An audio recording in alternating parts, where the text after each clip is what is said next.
how do we have such detailed accounts of the life of Rasulullah ﷺ? I want you to think about that for a moment. Imagine we are all in this room for 23 years, and you have to observe what I do for 23 years. And then later on, somebody comes to you and says, okay, what happened in these 23 years? You'll remember one thing here, you'll remember one thing there, but how are you going to remember so many details? But the Sahaba, they were able to give all of these details. But they never read or wrote. How did that happen?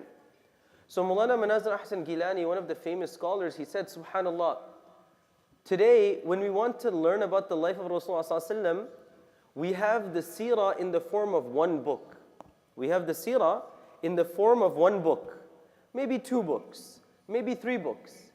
He says in the time of Rasulullah ﷺ, and after he passed away, even though they never wrote down the seerah, they were a walking book of the seerah. The reason they remembered in such details everything that the Prophet ﷺ did was because they were a carbon copy, living example of the seerah of Rasulullah ﷺ. So if for my entire life, I'm living like Rasulullah ﷺ, how could I ever forget? Because if you're going to ask me, how did the Prophet ﷺ sleep? I don't have to scratch my head and think, oh, I wonder what happened. No. Last night I went to sleep like the sunnah of the Prophet ﷺ. I can tell you. If you ask me, what did the Prophet ﷺ eat?